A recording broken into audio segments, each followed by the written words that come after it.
안녕하세요. 엘빈 기술사입니다. 2025년 6월 달에 있었던 우리 월간 IT 기사를 전체적으로 요약해서 훑어보는 그런 시간을 좀 가지려고 하는데요. 이전에 주간으로 한 주, 한 주, 한 주 해서 한 4주 정도에 대해서 기사를 쭉 설명을 해 드렸는데, 그 기사들을 쭉 단편적으로 보는 게 아니라 전체적으로 봤을 때 이런 것들이 왜 나오고, 이런 것들이 지금 어떤 상황이라서 이렇게 나오는지에 대해서 연결해서 한번 보는 그런 시간을 가지도록 하겠습니다. 주간의 토픽들이 저궤도 위성이라든지 뭐 웹셀이라든지 이런 것들도 있는데, 최근에 조금 부각이 되고 있는 이 AI와 관련된 요런 토픽들에 대해서 좀 얘기를 드리려고 하고요. 그래서 최근에 이야기되고 있는 뭐 AI 에이전트, 피지컬 AI, 그리고 AI 에이전트에 대한 보안, 얘네 때문에 나오는 거고, 그다음에 AI 자체에 대한 이슈인 환각, 그다음에 HBM, 서버린 AI, 여기까지 요 내용들로 해서 왜 이런 것들이 이슈가 되고 이런 얘기가 계속 나오는 건지 다시 한번 얘기 드려보도록 하겠습니다. 먼저 AI 에이전트입니다. 이미 올 초부터 AI 에이전트에 대해서 얘기는 상당히 많이 나왔어요. 그래서 AI 에이전트에 대해서는 대부분 알고 계실 거라고 생각을 하는데요. 간단히 얘기를 드리면 기존의 AI 기술이 그냥 우리가 어떤 서비스에 AI 기술들이 녹여서 이제 제공이 됐는데요. 이런 것들이 사실 우리가 일반적으로 또 어떤 서비스를 이용할 때 인위적으로 우리가 이용하지 않으면 AI 서비스 이용하는 적용의 부분이 그렇게 실감하지를 못했는데요. 최근에는 이제 AI 서비스를 그러면 사용자 입장에서 최대한 가깝게 적용할 수 있는 방법이 어떤 게 있을까라고 해서 AI를 에이전트식으로 심어서 사용자들이 요구하는 것들을 가지고 이제 어떤 서비스를 제공하겠다라는 게 AI 에이전트의 큰 그 목적이라고 보시면 될 것 같아요.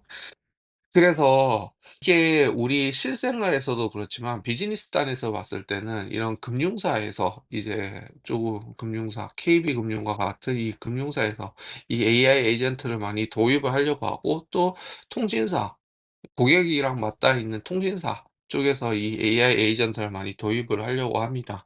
그래서 금융에서 보면 KB에서 AI 에이전트 로드맵이라고 해서 내부 업무나 뭐 대고객 서비스 이런 것들에 대해서 AI 에이전트를 도입해야겠다라는 얘기가 나왔고요.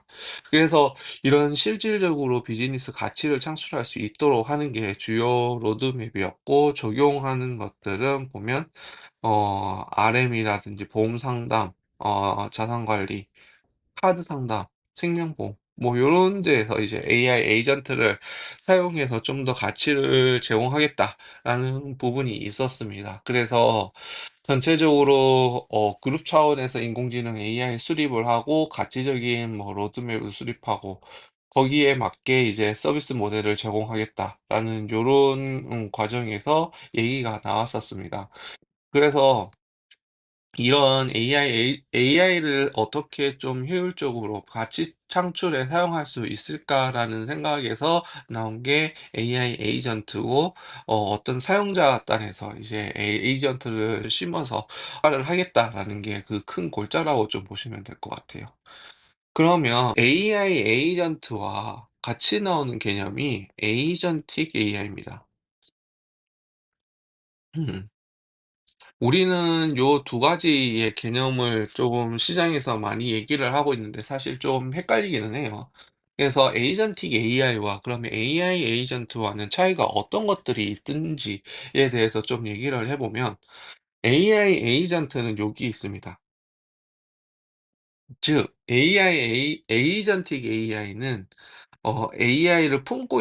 AI 에이전트를 품고 있다라고 좀 생각을 하시면 좋을 것 같은데요. 결국은 전체적으로 AI 에이전트는 에이전틱 AI의 세부적인 요소로 하나 들어간다라고 좀 보시면 되는데, 좀 에이전틱 AI는 좀 큰 개념입니다. 그래서 목표를 설정하고 환경 상호작용해서 최소한의 인간 감독을 수행하는 AI라고 해서 어떤 목표를 세우고 거기서 인지하고 추론하고 행동하고 학습하는 요 단계 좀 큰 개념에서 얘기를 하는 게 에이전틱 AI라고 좀 보시면 되고요. 그 세부적으로 에이전틱 AI를 구현하기 위해서 들어가 있는 게 에이전 AI 에이전트라고 보면 됩니다. 그래서 유저와 실제 맞닿아서 얘기하는 거는 AI 에이전트라고 하면 요 전체를 얘기를 하는 게 에이전틱 AI라고 좀 보시면 될 것 같아요. 그래서 AI 에이전트가 유저와 이렇게 얘기를 하고 여기 안에는 세부적인 AI와 관련된 그런 기술들이 이렇게 담겨져 있습니다.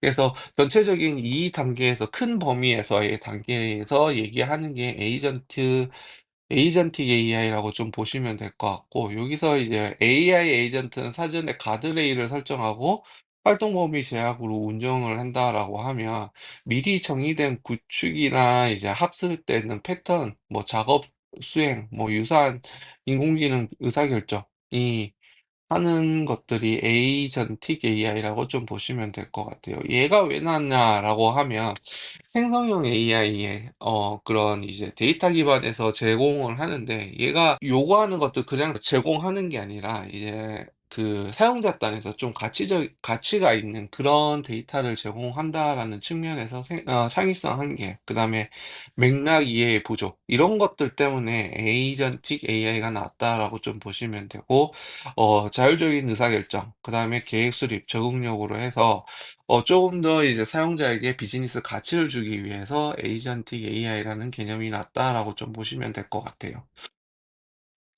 그러면 AI 에이전트는 어떻게 생겼냐? 조금 더 들어갔죠? 그러면 AI 에이전트는 이제 실제적으로 사용 가능한 도구를 활용해서 사용자나 시스템을 대신해서 자율적으로 수행하는 AI 자체를 얘기를 합니다. 그래서 여기는 실제적인 목표를 설정을 하고요. 정보를 획득하고 그다음에 작업을 실질적으로 구현하는 그런 단계로 좀 정해져 있습니다. 그래서 워드나 뭐 AI 에이전트 요렇게 있다라고 하면 어떤 툴 기반에서 이렇게 일단은 상호작용을 하고요. 그 안에서 세부적인 것들은 이제 하드웨어 메모리라든지 이런 것들로 라그 기술, 피드백 주고 새로 생성해서 행동하는 고런 역할로 하는 게 에이전트 AI라고 좀 보시면 될 것 같아요. 그래서 아까 앞에서 봤을 때보다는 조금 세부적인 더 디테일한 내용들로 좀 구성 요소를 얘기를 하고 있는데요. 결국은 이제 AI를 에이전트를 심어서 구현을 하려고 했을 때 어떻게 좀 더 세부적으로 얘기가 되는지에 대한 부분이 얘기가 돼야 되는 게 AI 에이전트라고 좀 보시면 될 것 같아요. 그래서 에이전트 같은 경우에는 물리 센서 이런 것들이 필요하고요. 소프트웨어 동작 추론하는 요런 접근이 있습니다. 그리고 유형은 단순 반사에 대한 부분, 모델 기반, 목표 기반, 유틸리티 기반, 학습 기반, 계층 기반 뭐 요런 것들이 있고요. 고려사항은 데이터 프라이버시, 데이터 문제가 가장 크겠죠. 그다음에 윤리 문제, 기술 복잡성, 제한된 리소스 요런 것들이 AI 에이전트에 대한 세부 기술 요소라고 좀 보시면 될 것 같아요. 그래서 다시 말씀드리지만 에이전틱 AI라는 큰 개념의 요 용어가 있고요. 그다음에 요 세부에 이제 AI 에이전트가 포함되어 있다라고 요게 요렇게 보시면 될 것 같고, 시장에서는 요 큰 개념과 작은 개념을 같이 쓰고 있는데 AI 에이전트 같은 경우에는 실제 구현하는 데 많이 사용을 하고 있다라고 좀 생각을 해 주시면 될 것 같습니다. 그리고 또 하나가 좀 부각되고 있는 게 이 피지컬 AI예요. 결국은 AI 진짜 어플리케이션이나 정보 제공하는 그런 단에서의 그 AI 에이전트를 사용해서 제공한다라고 하면 조금 물리적인 단에서 이제 실질적인 물리적인 단에서 얘기를 하는 게 이 피지컬 AI라고 얘기를 좀 드릴 수 있을 것 같습니다. 그래서 로보택시라든지 이런 것들 공장에서의 로봇 사용하는 거, 그다음에 요런 것들 때문에 이제 대량 실업이 발생을 하고요. 이제 요런 그래서 이런 것들이 바꿨을 때 어떻게 고용 유연성을 가지고 갈지, 그래서 이 고용 유연성을 가지고 갈 건데 이런 것들을 만약에 로봇을 많이 도입을 하게 되면 어쩔 수 없이 많이 해고가 돼야 되는데, 그런 것들에 대해서 그러면 세금을 어떻게 부과할지에 대한 요런 흐름으로 좀 얘기가 좀 됐습니다. 네. 그래서 요즘은 이제 AI가 이제 로봇에 적용이 돼서 실질적으로 물리적인 것들도 제어할 수 있는 그런 AI가 지금 진화하고 있다라는 데서 로보택시, 샤오미에서 뭐 물류창고, 미국에서 이제 현대자동차 같은 경우에는 이런 공장들에서 이런 피지컬 AI를 많이 사용을 하고 있다라는 거고요. 그래서 노동 시장이 이런 것들 때문에 '변화가 일어나야 된다.'라는 게 큰 게 있고요. 그래서 기업들에서는 이제 고용 유연성을 좀 유지하기 때문에 이런 로봇세라든지 토큰세 이런 것들을 도입을 해야 된다라는 의견들이 있습니다. 그러면 실질적으로 이 피지컬 AI가 뭐냐라고 했을 때, 아까 말씀드린 것처럼 AI는 물리적인 세계와 결합하여서 작동하는 인공지능이라고 했습니다. 그래서 카메라 센서, AI 피지컬 AI 모델, 하드웨어 모델을 기반으로 해서 공간 정보를 이렇게 좀 쌓고요. 지식 데이터베이스를 쌓고요. 그거를 학습을 해서 가상 공간에서 한번 시뮬레이션을 하고요. 그게서 피지컬 AI 모델을 기반으로 배포를 해서 실질적으로 동작하는 요 과정이 피지컬 AI의 동작 과정이라고 좀 보시면 될 것 같아요.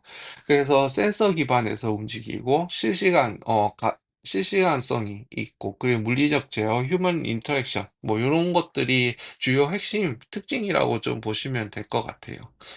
그리고 피지컬 AI의 주요 핵심 키워드는 AI 프레임워크로 해서 여기 LWM이라든지 토커나이저, 디지털 트윈, 메타버스, AI 가속기 등이 주요 프레임워크에 속하는 그런 기술들이라고 좀 보시면 될 것 같고, 세부적으로 이제 AI 카메라, 온 디바이스, 이 실질적인 AI가 적용되는 그런 기술들이라고 보면 되실 것 같습니다. 그래서 이런 것들은 로봇, 자율주행 모니터, 모빌리티, 스마트 팩토리, 국방보안 뭐 이런 데서 많이 사용을 하고 있다라고 좀 생각을 해 주시면 될 것 같습니다. 그래서 이런 것들이 지금 우리가 앞에서 얘기했던 AI 에이전트, 피지컬 AI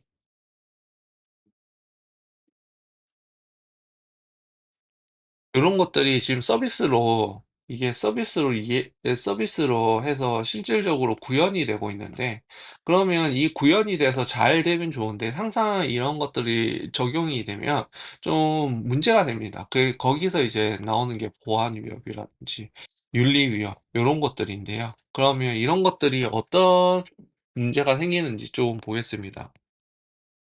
일반적으로 AI 에이전트에 대한 그런 역기능이라든지 보안 문제도 지금 발생을 하고 있는데요. 그 부분에서 좀 보면 AI 에이전트는 예측 불가능하고 행동으로 하는 새로운 문제를 만들 수 있다라는 가능성을 좀 가지고 있고요.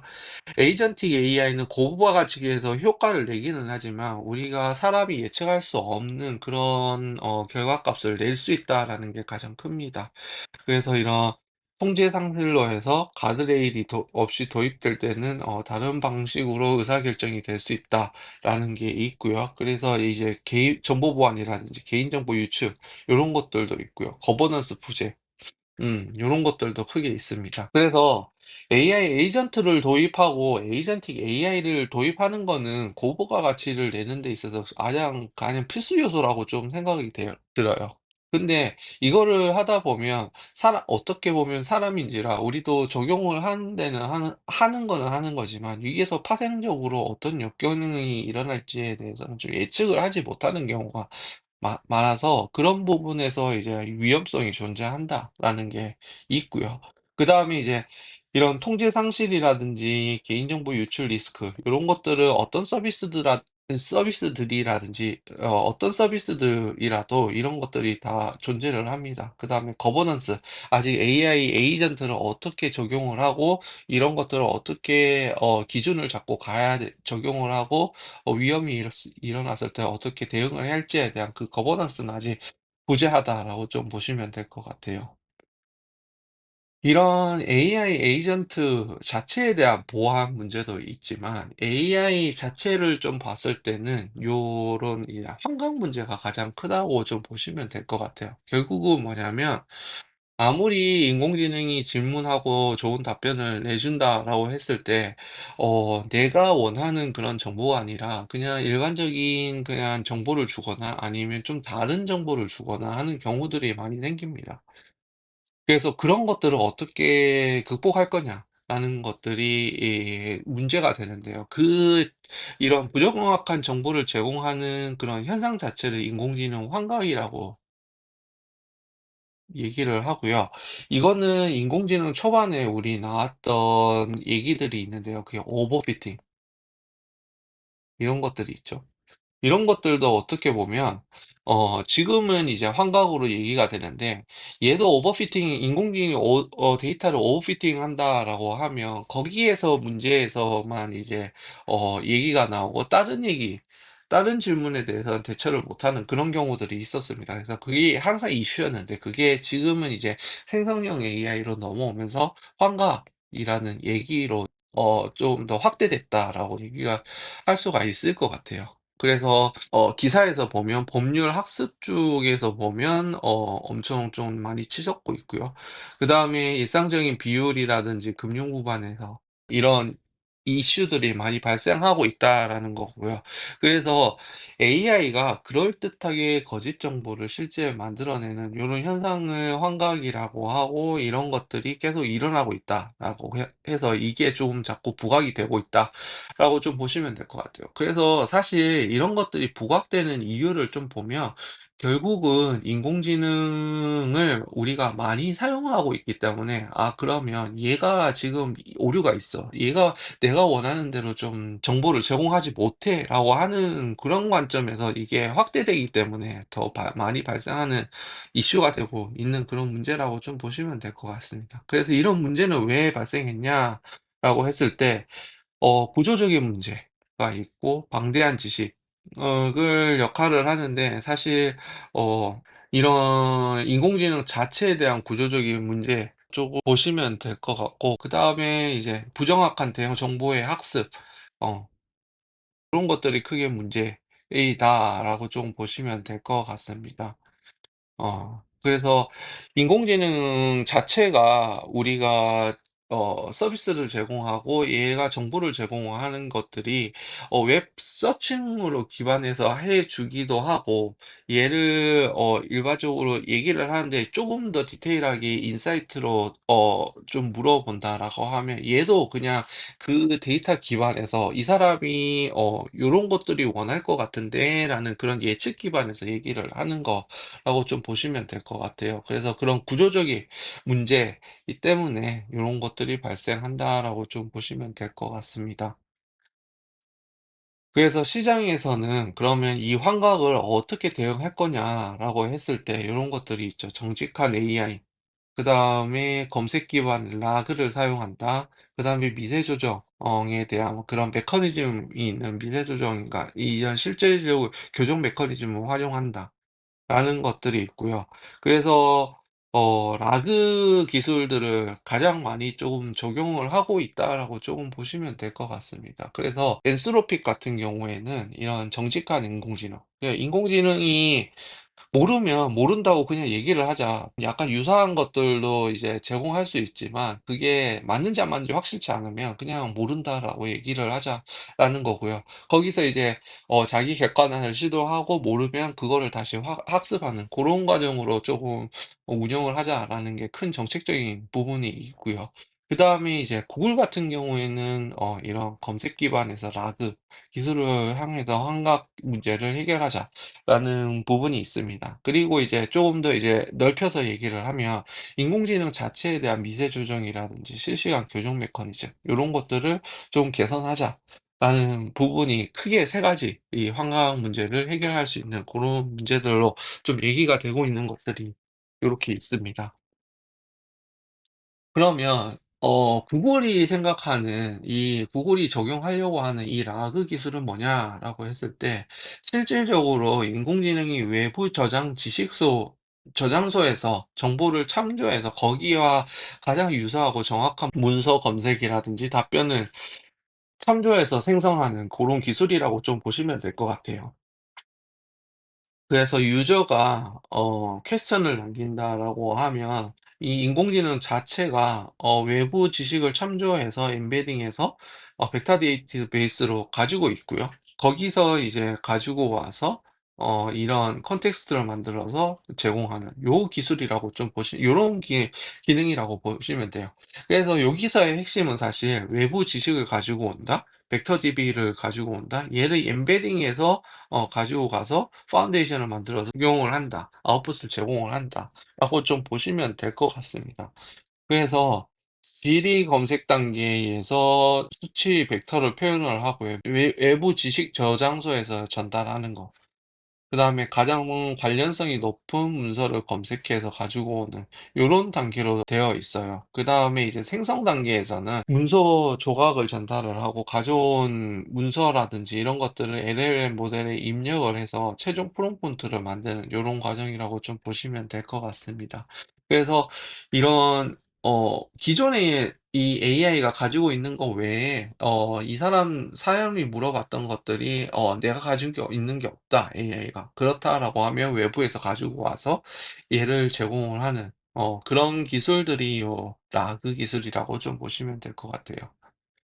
그래서 지금까지 얘기한 게 다시 좀 정리를 해 보자라고 하면 AI, 에이전트, 피지컬,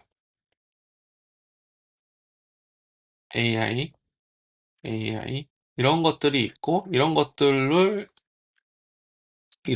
적용 하 하고 있는데 이런 서비스를 적용하다 보니까 AI 에이전트의 보안, 그다음에 여기에 환각 이런 문제가 발생을 했고 이런 것들을 극복하기 위해서는 뭐 어떤 그 라그 기술이라든지 이런 것들을 사용한다가 여기까지입니다. 그래서 전체적인 요런 흐름으로 지금 가고 있다라는 거고요. 거기서 이제 어 쪼금 더 이제 하위단으로 내려가서 그러면 이런 현상이 일어나서 이런 기술들이 계속 적용을 하고 있는데 그러면 얘네에 대한 적용을 하기 위해서는 인프라가 있어야 될 거잖아요. 인프라라고 하면 여기 메모리, CPU 뭐 이런 것들이 있고 얘네들을 어떻게 어떤 형식으로 환경에서 적용을 할 거냐라고 했을 때 이런 것들은 클라우드 뭐 이런 것들이 있고 여기 이거가 되려면 센터가 있어야겠죠. 그래서 이런 단에서는 이런 실질적인 요런 밑에 아랫단에서는 그러면 어떤 얘기를 할 건지 예 이런 것들에 대해서는 어떻게 그럼 이 서비스에 맞춰서 제공을 할 건지에 대한 부분을 얘기를 하는 게 여기 HBM이나 뒤에 나오는 서버린 AI라고 좀 보시면 될 것 같아요. 그래서 결국은 이제 다시 쪼금 얘기를 좀 드리자면 이런 인프라라든지 데이터 센터에서 이제 이 CPU 뭐 이런 것들을 이제 제공을 이제 AI 서비스를 위해서 제공을 해야 되는데 그러면 일반적으로 이제 요런 것들을 제공하기 위해 HBM이라는 기술을 이제 메모리를 도입해서 이를 좀 더 속도라든지 AI에 맞춰서 제공을 할 수 있는 기술이 나왔는데 그걸로도 이제 부족하다는 거죠. 그래서 이제 진짜 그냥 각 회사에서 요구하는 그 AI 서비스에 맞는 이제 커스텀 AI HBM을 제공한다라는 거죠. 그래서 이런 것들로 해서 그 서비스마다의 그 속도라든지 성능을 최적화하겠다라는 게 큰 골자입니다. 그래서 여기 반도체 업계에서는 이런 이제 맞춤형으로 제작하는 뭐 HBM 으로 시장 주력이 될 것이다라는 게 큰 얘기가 되고 있는 거고요. 이게 빅테크 자사의 AI 서비스를 최대한 효율적으로 구동하기 위해서 요런 것들을 준비하고 있다라는 겁니다. 그래서 AI 서비스가 지금 에이전틱 AI 뭐 이런 큰 개념으로 지금 얘기는 하고 있는데요. 세부적으로 얘기를 한다라고 하면 어떤 AI들은 뭐 그냥 이미지만 만든다. 뭐 이런 AI도 있을 거고 어떤 AI는 진짜 어떤 학습 요약만 해서 준다라는 이런 특별한 AI로 서비스가 다 확장이 되고 있기 때문에 그런 서비스에 맞는 그런 성능이 중요하다. 그래서 거기에 맞는 메모리 대역폭이 요구되고 거기에 맞는 이런 HBM을 만들겠다라는 게 큰 골자라고 좀 보시면 될 것 같아요. 그래서 커스텀 AI HBM이라고 하는 걸 레이턴시 최적화, 그리고 특정 GPU에 맞는 구조 설계, 뭐 전력 효율화, 스택 수 증가, 뭐 요런 걸로 해서 성능을 최적화시키는 그런 역할을 할 수 있도록 만들겠다라는 게 있습니다. 그래서 그러면 HBM 자체는 어떤 거냐라고 했을 때 TSV 이라는 기술이 있습니다. 그래서 그 기술을 기반으로 D램에 수천 개의 홀을 뚫어서 상하로 연결을 시키는 거죠, 요렇게. 상하를 연결시켜서 데이터 처리를 향상시키는 메모리 기술이라고 했는데, 결국은 이 D램의 하나하나를 원래는 요 한 층만 이렇게 사용을 했다라고 하면 얘 계층을 좀 늘려서 여기에 구멍을 뚫어서 여기에 각각에서도 이제 통신을 할 수 있도록 만들어서 얘네도 다 사용을 하겠다라는 거고요.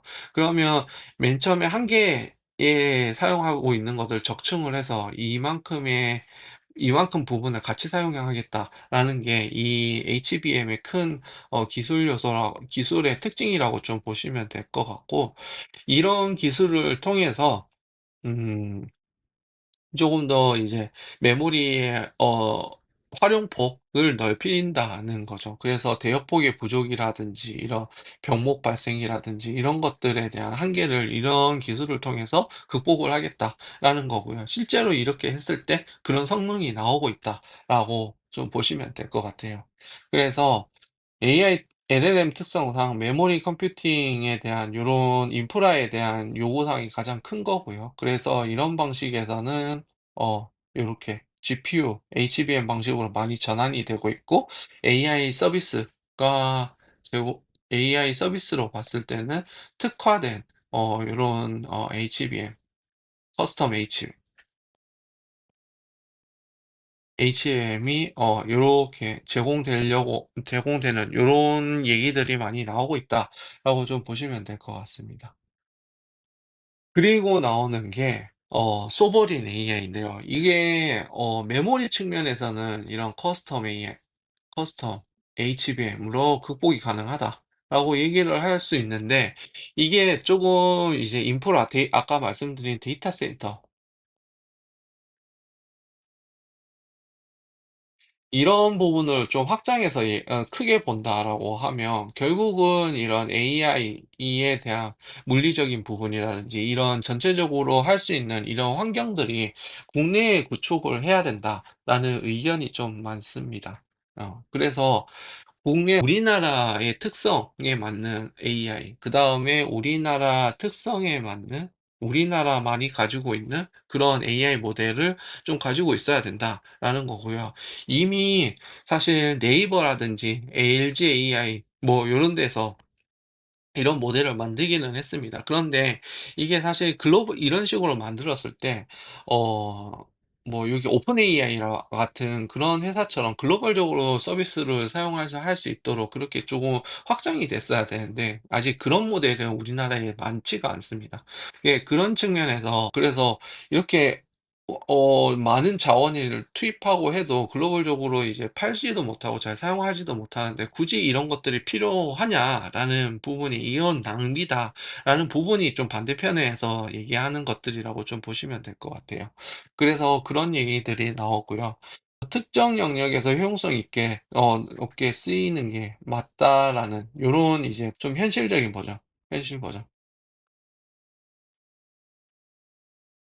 요렇게 얘기되는 것들이 쪼금 있습니다. 그래서 소버린 AI와 같은 것들이 이제 구축하는 것들이 맞는가에 대한 부분에 대한 의견이 좀 있고요. 그래서 그의 현황은 이미 한 뭐 14개 정도 만들어 놨는데 "이런 것들이 지금 잘 사용이 되고 있냐?"라고 했을 때 "그런 것들이 우리는 아직 없다."라는 거고, 그럼 "현실적으로 어떻게 해야 되냐?"라고 했을 때 "효율성을 높여서 구축하는 게 특정 영역에 구축하는 게 그게 더 맞지 않냐?"라는 의견이 있습니다. 그래서 조금 써버린 AI도 보면 이런 구축이 사실 자원 이제 비용이 많이 들어간다는 게 그게 결국은 인프라 비용인데요, 인프라 비용. CPU라든지 아까 말씀드린 그런 커스텀 HBM 요런 것들이 사용이 되면 사실 요런 것들이 자원이 컴퓨팅 자원이 많이 사용이 되고 이게 고가입니다, 고가. 그래서 이런 것들이 쭉 AI가 국가적으로 구축을 한다라고 하면 이 금액이 엄청날 거라고 생각이 드는데요. 그랬을 때 이런 것들을 우리나라 자체에서 뭐 이렇게 데이터 센터를 구축하는 것도 있기는 하지만 각 회사들이 만약에 이런 것도 구축한다라고 했을 때 이런 것들을 회사 자체에서 이제 뭐 온프레미스로 할 수는 있는 상황은 아닌 것 같아요. 그래서 그런 것들을 그러면 클라우드 를 결국은 센터를 빌려야 되는데 그러면 "우리 국내 클라우드 상황은 어떠냐?"라고 했을 때 그조차도 사실 역량이 외산, AWS,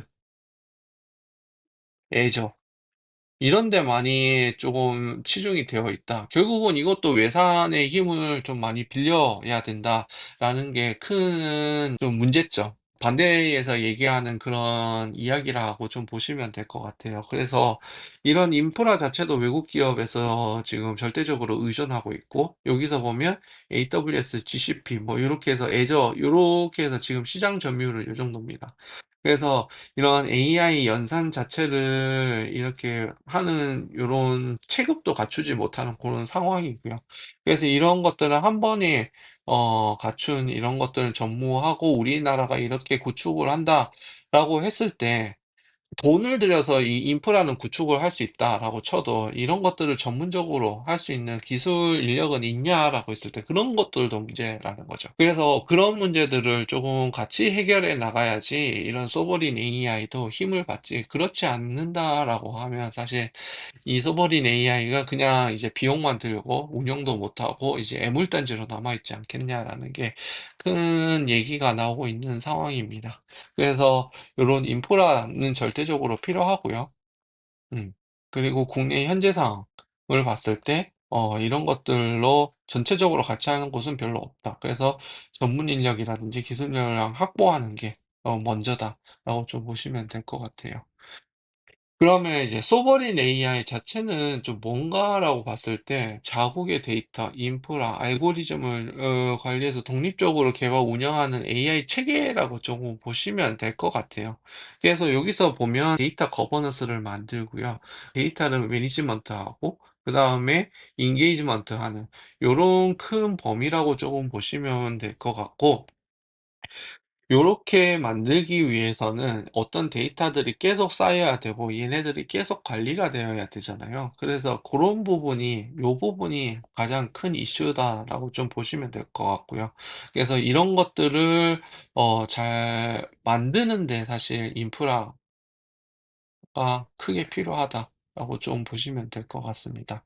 그래서 여기서 이런 것들을 만들려고 하는 것들은 사실 그 이런 외산 클라우드나 이런 것들을 하면 결국은 데이터가 그쪽으로 가야 되는데 그러면 '우리의 개인 정보라든지 우리의 중요 정보들을 다 그쪽으로 가는 게 맞냐?'라는 생각이라든지 그런 이야기들 때문에 그런 정책적인 이슈들 때문에 그러면 '우리는 자국에 맞는 AI를 구축을 해야 된다.'라는 그런 의견들이 이제 구축을 해야 된다는 측면에서는 나오고 있는 게 사실입니다. 그래서 그 두 관점에서 조금 잘 생각을 해 보셨으면 하고요.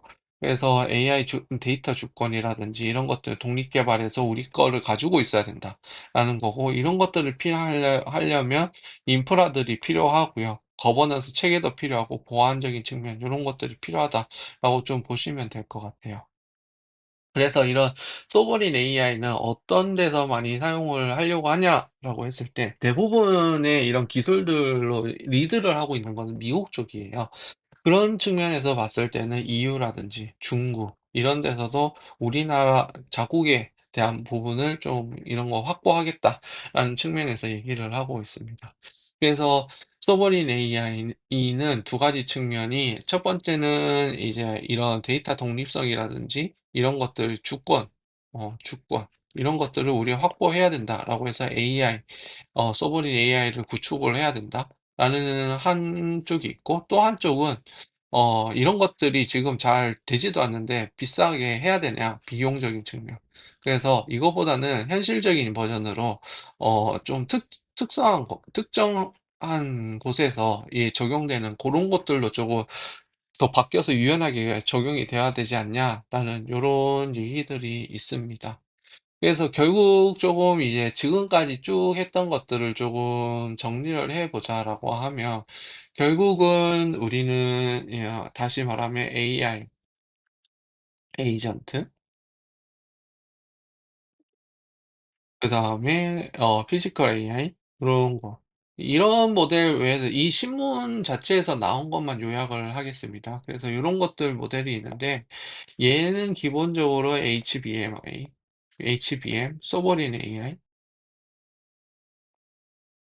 이런 걸로 이제 인프라라든지 서비스를 구성을 하는데 얘 구성을 하다 해서 서비스를 운영하는 건 좋습니다. 근데 하다 보니 보안 문제가 나오고 그다음에 윤리, 환각적인 측면 요런 것들이 문제가 나온다. 그래서 이런 거 극복하기 위해서 새로운 기술이 뭐 라그라든지 여기에 세부적으로 벡터 DB 요런 것들에 대한 것들을 도입해서 얘를 극복을 해야 되고 그래서 얘가 극복이 됐을 때 얘네들이 더 활성화된다. 라는 요 관점에서의 흐름을 조금 생각을 해 주셨으면 합니다. 예 전반적으로 요렇게 좀 6월 달에 나왔던 이제 신문 AI와 관련된 기사 얘기를 좀 해 봤고요. 그런 관점에서 신문을 단편적으로 보는 게 아니라 그 AI 시장이 전반적으로 요렇게 구성이 되고 '아 요런 흐름에서 이런 얘기들이 나오는구나.'를 쪼금 이해를 하시면 그 한 주 한 주에 했던 그런 기사에 대한 얘기보다는 좀 더 큰 시각에서 보실 수 있지 않을까라는 생각을 합니다. 그래서 6월 달에 나왔던 이런 AI에 대한 기사는 요 정도로 요약을 하고 마무리를 하도록 하겠습니다. 감사합니다. 엘빈 기술사였습니다.